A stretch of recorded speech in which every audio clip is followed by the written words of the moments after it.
are still unaccounted for. So we urge anyone who has had recent contact with Bradley Lister or who otherwise may know the whereabouts of firearms that Bradley Lister was in possession of to contact us right away.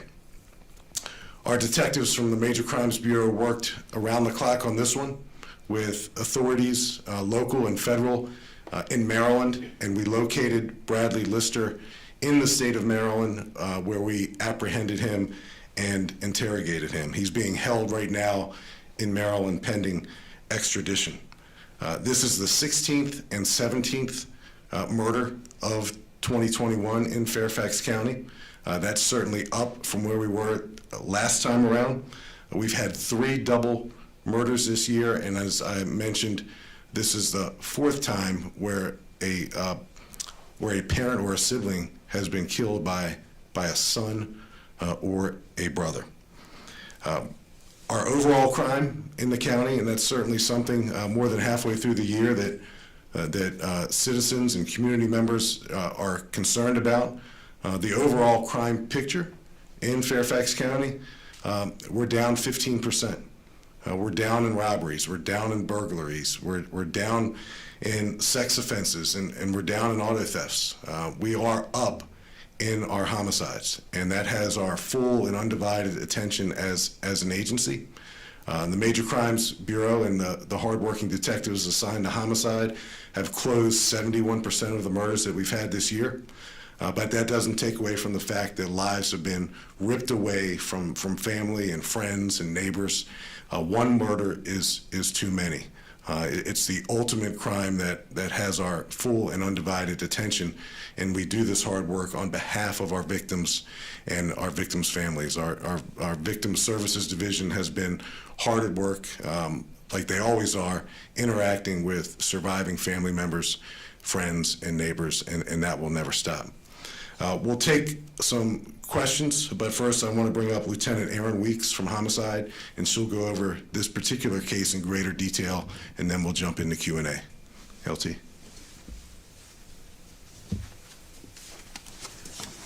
Thank you, Chief Davis.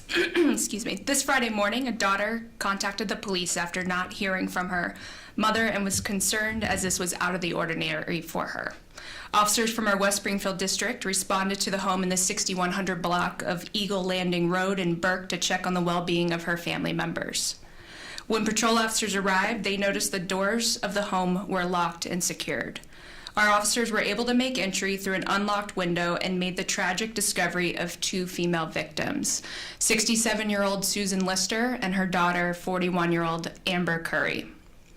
Both of these women were shot at close range inside the home. From there, our detectives began a very thorough and complex investigation.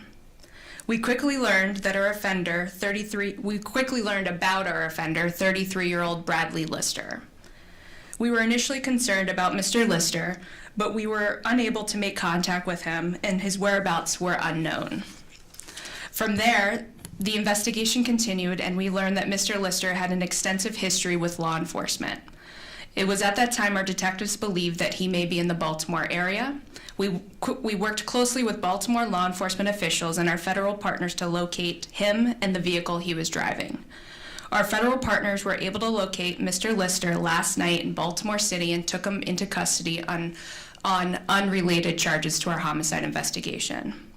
Our detectives responded to Baltimore City headquarters to conduct an interview with Mr. Lister. Following that interview, detectives determined that Mr. Lister murdered his mother and sister last Tuesday, August 17th, and then fled the area.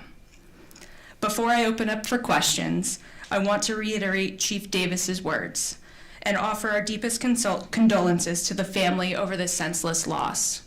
Our victim services, as the chief said, our victim services advocates will be working with the family and supporting them through this very difficult time. So it sounds like 4 days went by before the daughter realized something was wrong. You know where Mr. Lister was in those 4 days? We believe he was at the home, Paul. At the home with the victims after he killed them. He just stayed there. We believe that's the case. And the sister who made the call to us, wanted us to check on the welfare of her sister and her mom, and that was Friday. And that's what we did, and that's when we found the mom and the sister deceased, murdered.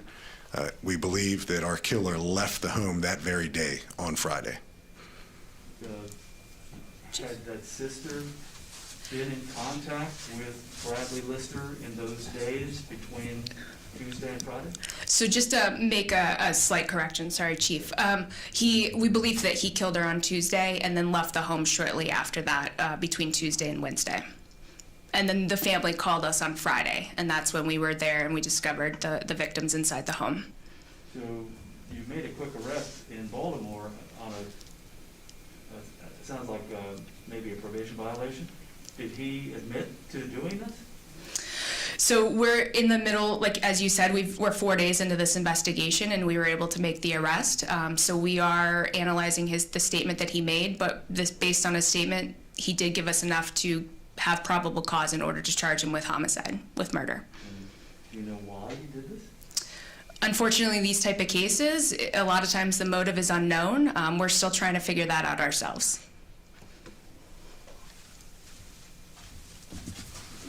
Thanks for the rescue, LT. Yeah, thank you. One other question then, Chief. You mentioned, I think you said 4 cases this year in which a family member has killed another family member. Is that what you said? 3 events, 4 victims. So on 3 separate occasions in 2021, a son has killed a father, another father, this time a mother, and a sister. And we've had 3 double homicides so far in 2021 as well, which, as you know, is unusual for Fairfax County, and we're determined to do everything we can to identify important things like motive. And like Lieutenant Weeks said, sometimes the motive is not obviously apparent to us. And that's frustrating. I know it's frustrating to the family, it's frustrating to the community at large and the media, and certainly one of the first questions I always ask is, what was the motive?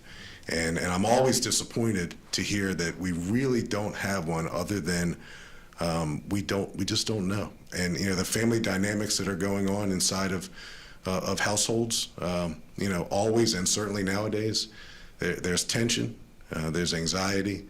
We're at a unique time, and it seems like, you know, these domestic related crimes have escalated. Can Lieutenant spell her name for us, please?